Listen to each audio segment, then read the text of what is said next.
우리가 마가복음을 계속 묵상하고 있는데요. 이렇게 부분의 말씀을 들여다보면서 묵상하는 것도 큰 은혜이지만 책 전체를 함께 읽어가면서 부분을 보는 것도 좀 다르죠. 우리가 태복산을 오른다고 쳐도 군데 나무들이 어떻게 생겼는지 또 그 나무들이 어떻게 이어져 있는지를 들여다보는 것도 필요하거니와 멀리에서 그 산의 지형도 좀 보고 올라가는 등산로도 확인하고 이렇게 올라가는 것은 또 다른 이야기입니다. 왜 이야기를 자주 드리냐면 한국 교회와 성도들의 성경 읽기가 부분을 보는 데는 굉장히 익숙한데 전체를 따라서 읽고 이해하는 데에는 참 많이 부족하지 않나. 근데 실제로 초대교회 성도들은 부분을 읽지 않았어요. 장절의 구분이 그 당시에는 없었을 뿐만 아니라 이 파피루스라든지 성경 말씀을 필사하는 매체 자체가 굉장히 귀했기 때문에 두루마리에 쭉 펼쳐서 읽었단 말입니다.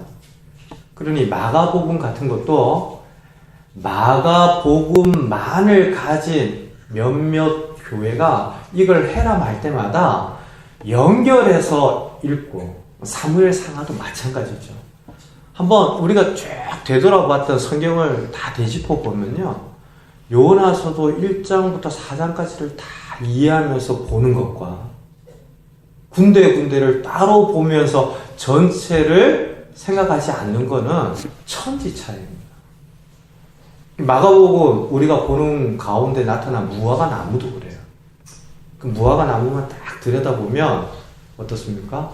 괜히 예수님이 때도 아닌데 열매를 맺을 때도 아닌 나무를 저주하시고 그 나무가 어떻게 됐다라고 이야기를 하죠? 20절 보니까 뿌리째 말랐다 라고 이야기하죠. 그러니 자유주의 신학자들이나 진보적인 생각들을 가진 학자들은 예수님도 사람이다.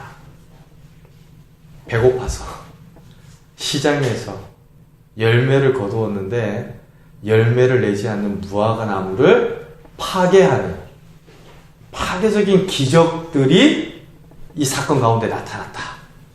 이렇게 이야기를 해버리는 경우들을 보는데요. 그렇지 않았다. 우리가 지난주에 살펴보았습니다. 무화과 나무는 어떤 사건과 밀접하게 연관이 있었죠? 성전을 청결케 하는 사건과 연관이 있었다라고 이야기하고요. 성경이 이것을 아주 묘하게 중첩을 시키고 포개어서 이어가고 있었다라는 것을 보았죠. 우리 마가복음 11장 다시 한번 볼까요? 11절 한번 같이 읽습니다.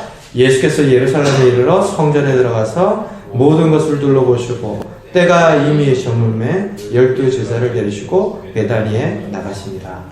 종료주일 예수님이 예루살렘 성에 입성한 것을 기념하는 주일이 다음 주일인데요. 사실은 많은 사람들이 호산나 외치는 가운데 예루살렘 성으로 들어온 것이 종료 주일의 기원이죠. 예수님이 들어오셔서 제일 먼저 보신 것이 성전입니다. 그리고 그 성전을 다 둘러보시고 다시 물러나셨다가 성전으로 가시면서 무화과 나무를 봤어요. 무화과 나무에 열매가 있나 천천히 둘러보시고 살펴보시고 열매를 얻을 수 없었다라고 되는데 성전을 둘러보시고 성전에서 머무르실 수가 없어서 다시 물러나셨던 그 전날의 행보와 그 다음 날의 일정이 그대로 겹쳐집니다. 이걸 제가 지난주에 특별히 우리 그 사람 교회 성도님들이니까 이런 것들을 꼭 기억하시면 좋겠다. 이런 구조를 장로님 어떻게 기억을 하십니까? 샌드위치라고 이야기를 했어요. 똑같은 짝을 이렇게 포개어서 더 의미를 강조하고 더 심화시켜서 다루는 것인데, 지금 무화과 나무를 가까이 놓고 들여다보는 것으로 저 뒤에 있는 것까지 들여다보고 살피시는 예수님을 우리에게 보여주는 거죠. 무화과 나무가 전통적으로 이스라엘을 상징하는 나무였다라는 점에서 이게 무화과 나무, 엉뚱한 나무의 열매를 찾으시다가 저주하신 것이 아니라 결국 무화과 나무를 통해서 유대 종교를 이야기하시는구나. 형식만 남은 성정 중심의 그 당시의 예배에 관해서 이야기하는구나. 그 당시에 껍데기만 남은 성전에 관해서 이야기하시는구나 라는 것을 우리는 마가복음을 통해서 보았습니다. 자, 오늘 말씀 다시 한번 보십시오. 20절에 보니까 무화과 나무가 뿌리채 말랐다라고 이야기합니다. 이 무화과 나무가 뿌리채 말랐다라는 것은 어떤 의미일까요? 말랐다라고 해도 이게 심각한 상황인데, 뿌리채 말랐다, 이건 좀 더 심각한 거죠.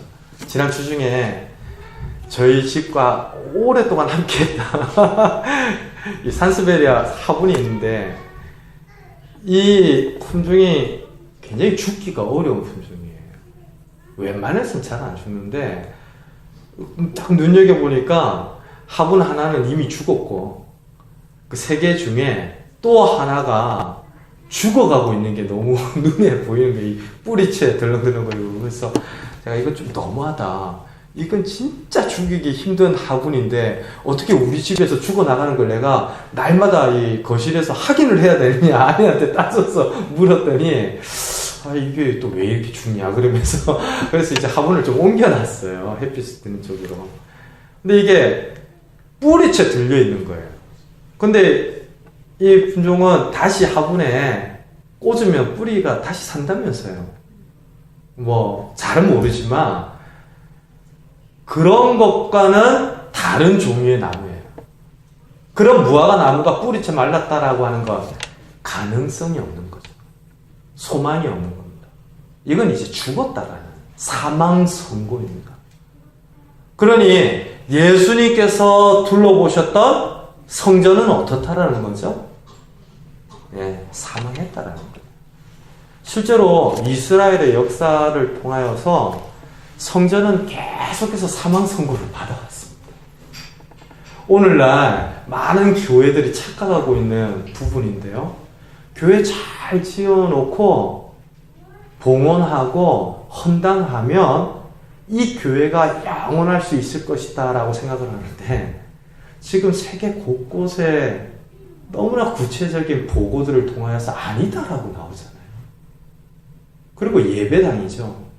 이 예배당이 성전이다라고 예수님께서 가르치지 않고 성도들 한 분 한 분이 성전이다라고 이야기합니다.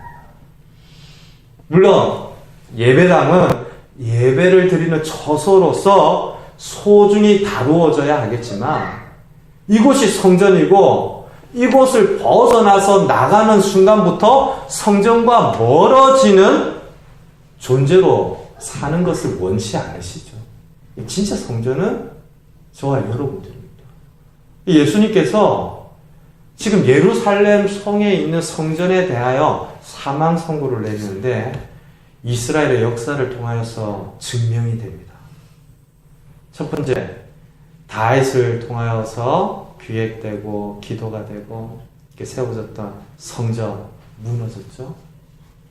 그리고 포로 이후에 스룹바벨을 통해서 성전이 회복이 되었는데 솔로몬의 성전보다 초라해서 많은 사람들이 그 성전을 회복할 때 울었다라고, 옛날의 성전이 생각이 나서.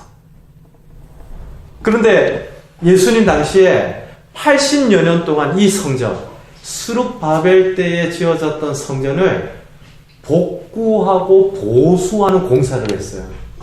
근데 이것 자체가 굉장히 정략적인 목적을 가진 성전 보수 공사였는데요. 이런 거 있잖아요. 집에서 막 오랫동안 지내는데 우리 사모님들이 지내시기가 막 불편해요. 오래된 것 같고 도배도 좀 새로 해야 될 것 같고 이것도 마음에 안 들고 이것도 조금 그래서 인테리어를 싹 한번 하면서 새롭게 정돈하면 다시 좀 편해지고 여러 가지로 단장이 되고 기분도 전환이 되는 것처럼 헤롯이 로마의 분봉왕으로 그 지역을 다스리도록 임명이 딱 되고 나니까 유대인들이 독종이거든요. 실제로 유대인들이 멸망할 때 죽기까지 항전을 해가지고 뭐 결사로 항전을 해서 아직도 그 현장이 오늘날 유대인들의 뭐 학습 현장이 되고 있다고. 우리는 이런 민족이야. 차라리 자결해서 다 죽을지언정 절대로 이방인들을 향하여 무릎 꿇지 않는 민족이다. 이걸 강조하면서 교육을 한다고 그러는데요. 그런 역사 가운데에서 그 유대인들의 정신을 헤롯이 딱 보니까 독촉이에요. 그래서 이 유대인들에게 종교적인 자치권을 주면서 사내들인 공의회를 허락해 주고 그 종교적인 자치권과 더불어서 성전 인테리어를 해줬어요. 그걸 80년 동안 보수공사를 했는데 유대인들에게 있어서 성전이 얼마나 중요한가를 알고 그 지역을 다스리는 재정과 예산을 동원해서 성전을 복구할 수 있도록 확장할 수 있도록 도왔던 겁니다. 유대인들에게 당근을 준 거죠. 당근을. 그리고 유대인의 마음을 사서 지역을 다스리는데 자신에게 유익이 되도록 성전을 복구했던 겁니다. 근데 그것을 예수님이 보시고 이거 오래 못 간다라고 하셨어요. 돌 위에 돌 하나도 남지 않고 무너진다라고 하셨는데요. 실제로 이 예수님 당시의 성전 공사가 80년 동안 진행이 되면서 예수님이 이 땅에서 공생애를 하는 동안에도 계속 공사를 했어요. 그리고 그 공사가 끝나자마자 70년에 그 로마 장군 티투스에 의해서 예루살렘이 멸망하면서 성전이 완전히 무너집니다.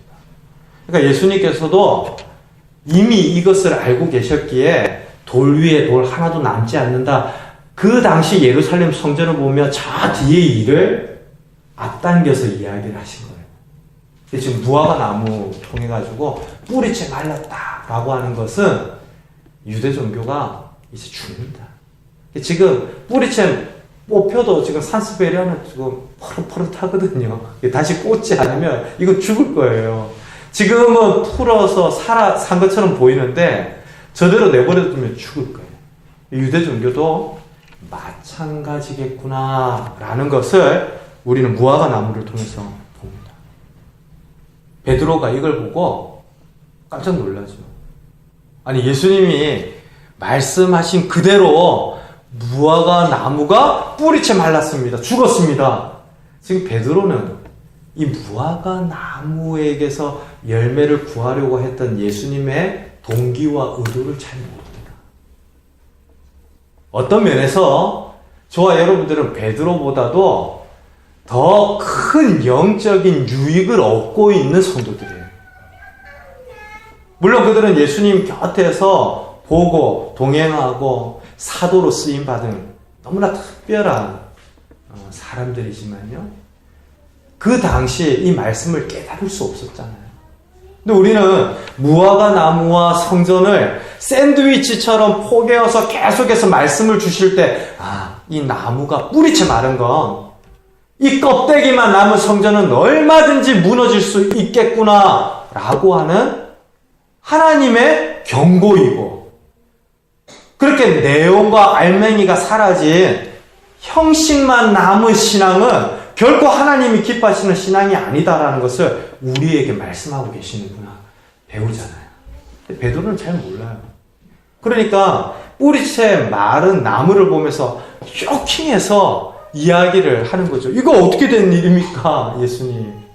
근데 예수님의 대답을 한번 보십시오. 22절인데요. 우리 같이 읽을까요? 예수께서 그들에게 대답하여 이르시되 하나님을 믿으라. 하나님을 믿으라 라고 이야기합니다. 사랑하는 성도 여러분, 21절에 나타난 베드로의 말과 22절의 예수님의 대답은 어떻습니까? 좀 인과관계가 느껴지십니까?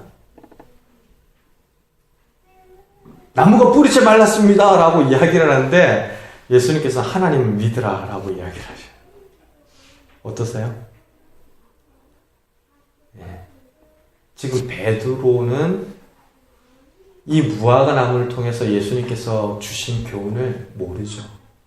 그러니 나무에 일어난 현상만 보고 이야기를 하는데 예수님께서는 이 현상의 이면과 배후에 놓여있는 실제적인 일에 대하여서 답을 하고 계십니다.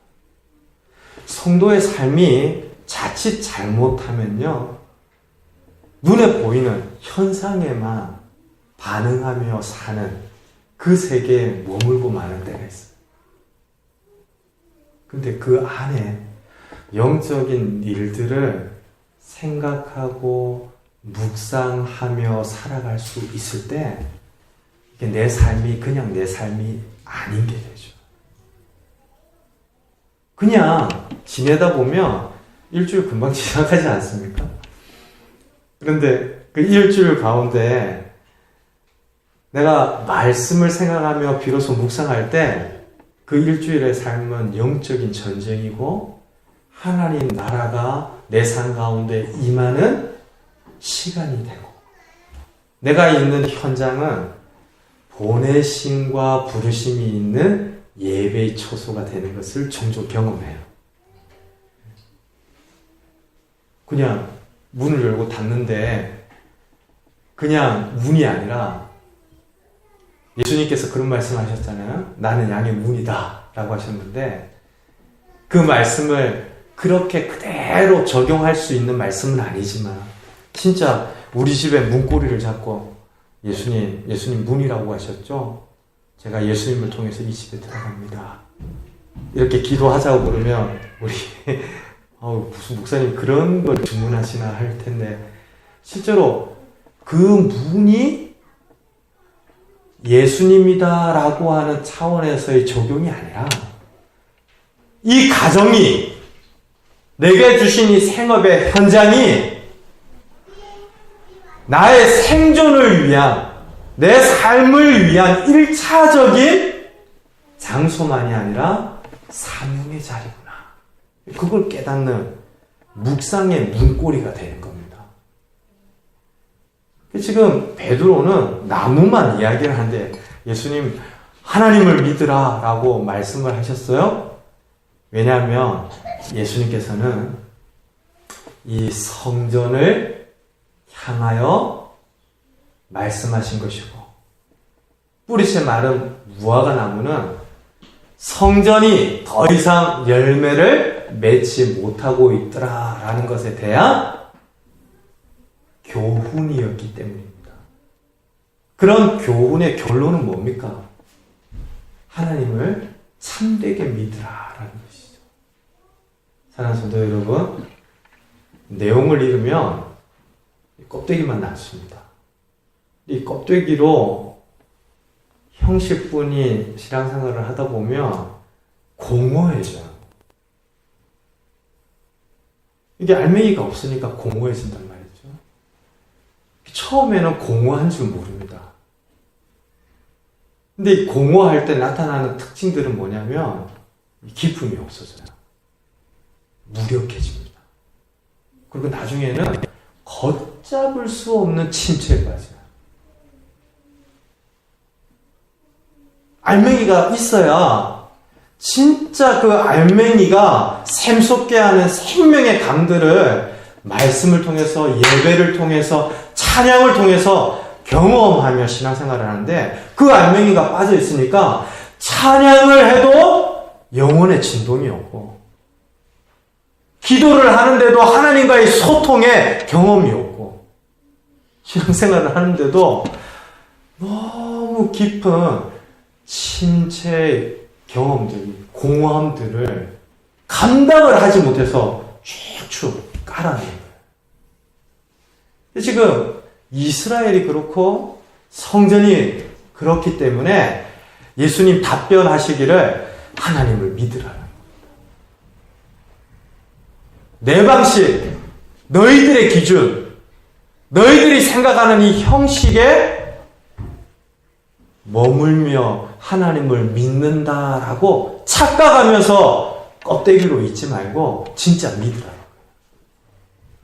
그래서 무화과 나무의 뿌리채 마른 것을 베드로는 의아해하면서 그 현상만 물었는데, 예수님은 성전 전체가 뿌리채 뽑혀 있는 것을 되짚으면서 하나님을 믿으라 라고 대답을 하신 거죠. 그리고 하시는 말씀이 뭡니까? 진실로 너에게 이르노니 누구든지 이 산더러 들려 바다에 던져지라 하며 그 말하는 것이 이루어질 줄 믿고 마음에 의심하지 아니하며 그대로 되리라. 기도에 대하여서 이야기합니다. 믿음과 기도는 언제나 함께 합니다. 근데 이 기도를 문자 그대로 오해하기가 쉬운데요. 저는 개인적으로 이 말씀 때문에 상처 많이 받았습니다. 내가 열심히 기도하는데 응답이 되어지지 않으면 내가 조금만 의심이 있어서 응답이 되지 않는구나, 이런 생각을 했던 적이 있어요. 무엇이든지 구하면 하나님께서 응답하시는 줄로 믿습니다. 내가 원하는 방식의 응답이 아니라 yes, no, wait, 여러 형태의 응답을 주님의 뜻 안에서 응답해 주시는데요. 그래서 칼 달라고 그러면 안 주십니다.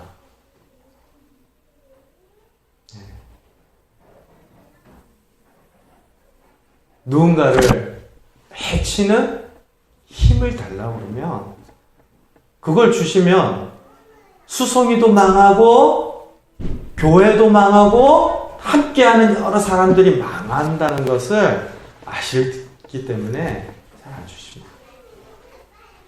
스스로 만들어서 그 힘을 과시하는 일 때문에 여러 어려운 일들이 일어나는 것이죠. 하나님의 뜻 안에서 이루어지는 일들이 아닙니다.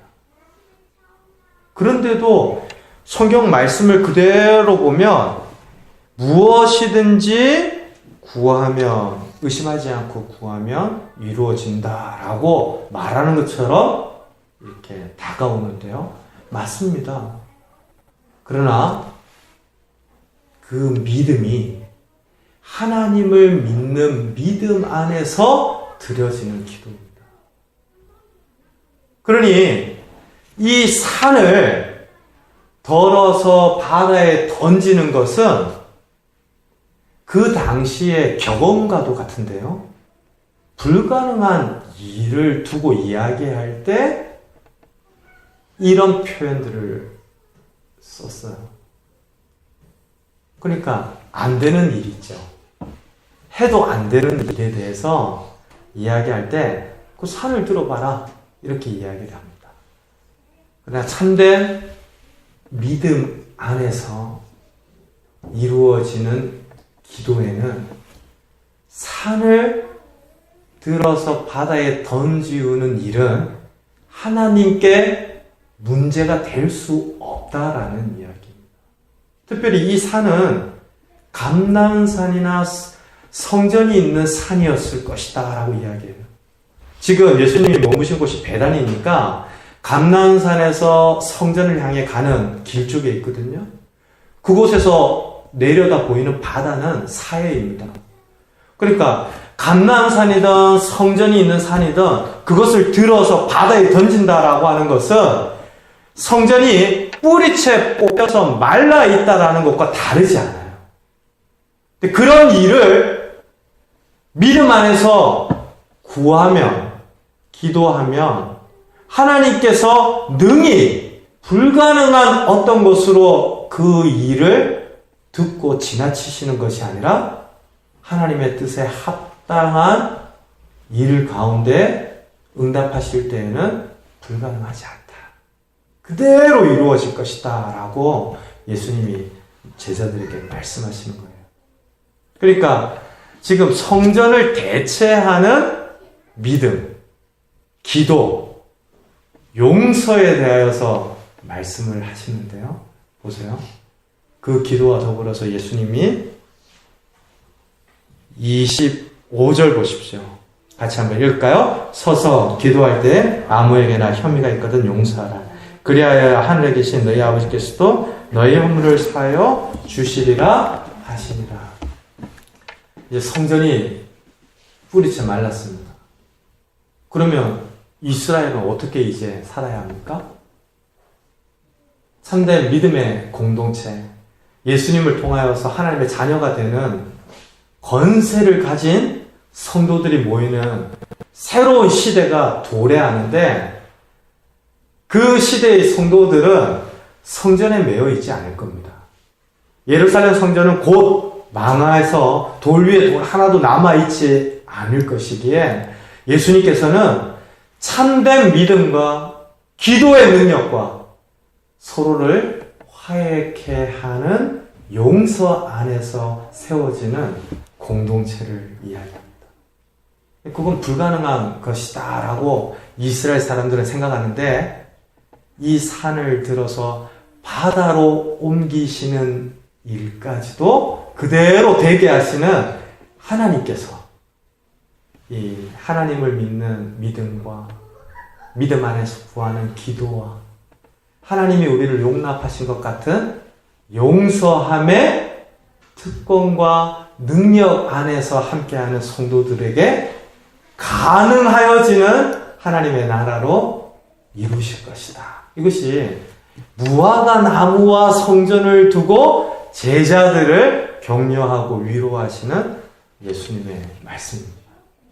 예수님 왜 이렇게 좀 쉽게 말씀하시는지 어렵게 말씀을 하셔서 우리가 이해하기가 어렵게 하십니까? 아니, 예수님께는 쉬운 겁니다. 어려운 것은 우리가 신령하지 못하기 때문에, 우리가 영적이지 못하기 때문이고, 우리가 위의 것을 생각하기보다 땅의 것에 반응하며 살아가기 때문에. 현상과 이면 가운데 있는 하나님 나라를 묵상하고 살아가는 일에 익숙치 않기 때문에 베드로처럼 반응하기 때문에 그래요. 근데 우리가 말씀을 묵상하며 깨달아 가니까 지금 예수님이 하시는 말씀이 어떤 말씀이신지 알지 않아요. 뿌리채 말은 공허해져가는 신앙생활, 그건 하나님의 소원이 아닙니다. 하나님을 참되게 믿는 자들을 하나님께서 찾으시는 줄로 믿습니다. 그리고 그 믿음 안에서 기도하는 성도들이 되어야 합니다. 아무 것이나 기도하기만 하면, 그래서 의심하지만 않기만 하면 내게 유리한 쪽으로 이루어진다라는 방식이 아니라 진짜 기도하면서 그 현상 이면에 이루어지는 하나님의 뜻이 그대로 이루어지기까지 이 산이 들려서 바다에 던져지는 일이 가능하도록 하시는 하나님의 약속이 내 삶 가운데 이루어지기까지 기도할 줄 아는 성도들이에요.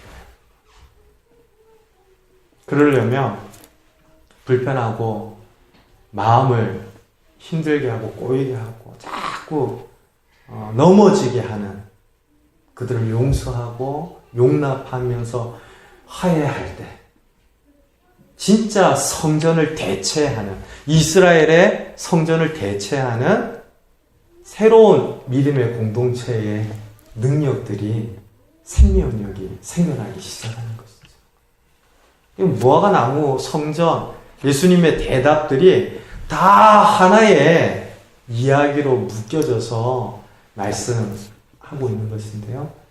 믿음, 다시 한번 되돌아보십시다. 그리고 우리의 기도, 그 믿음 안에서 이루어지는 내 삶의 방식이 기도다라고 하는 데까지 나아가고 있는가를 되돌아봅시다. 그리고 내가 그 기도의 능력 안에서 진짜 사람을 긍휼히 여기고 사랑하고 있는가 한번 되짚어보자는 것이죠. 지난 주 중에 진짜 죄송합니다. 한 순간이었는데 너무 스트레스가 되고 짜증이 나는 순간이 있었어요. 주일날 제가 말씀을 묵상하면서 이렇게 개인적인 이야기들을 하는 게 조심스러운데 실제적인 또 인간적인 하나의 예일 수도 있겠고 우리 모두의 이야기일 수도 있겠다 싶어서 나누는 겁니다. 저는 좀 조용히 앉아서 이 생각을 좀 정리를 하고 싶은데 제 앞에서 사람들이 너무나 떠들고 그 떠드는 중에 욕하고 막 싸우고 제가 감당을 하기가 어렵더라고요. 처음에는 저쪽에서 이야기를 하고 있었거든요. 근데 제가 앉아있는 쪽에 와서 싸우면서 이야기를 하면서 서로 막 손가락질하고 요즘 학생들도 입만 열면 이렇게 욕이 쏟아진다고 해서 걱정들 하는데 제가 알았어요. 어른들이 더 욕을 잘하는구나. 그래서 제가 그걸 딱 한 10분 정도 들으니까 정면미가 떨어지더라고요. 그래서 제가 딱 일어나서 자리를 옮길까 고민하기 시작했고 저 사람들이 왜 원래 있던 자리에 안 있고 내 앞에 와서 이렇게 시험 들게 하나, 내가 목사인 줄 아나, 이런 생각까지도 하고 계속 그 짧은 순간에 너무 힘들었어요. 근데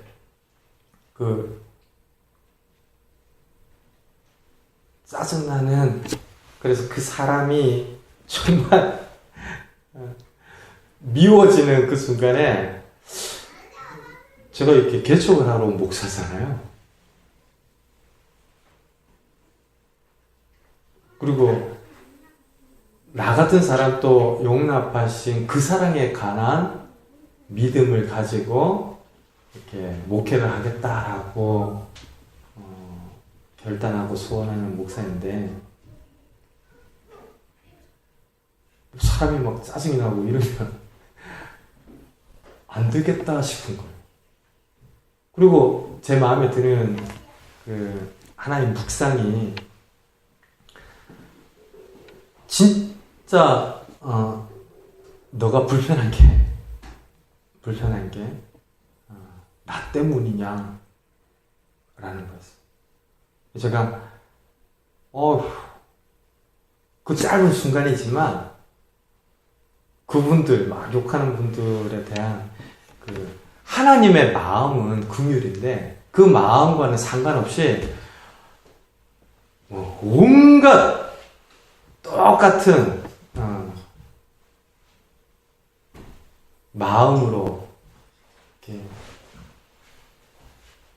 미워하고 싶은 그런 마음들이 참 부끄럽다라는 생각이 들었습니다.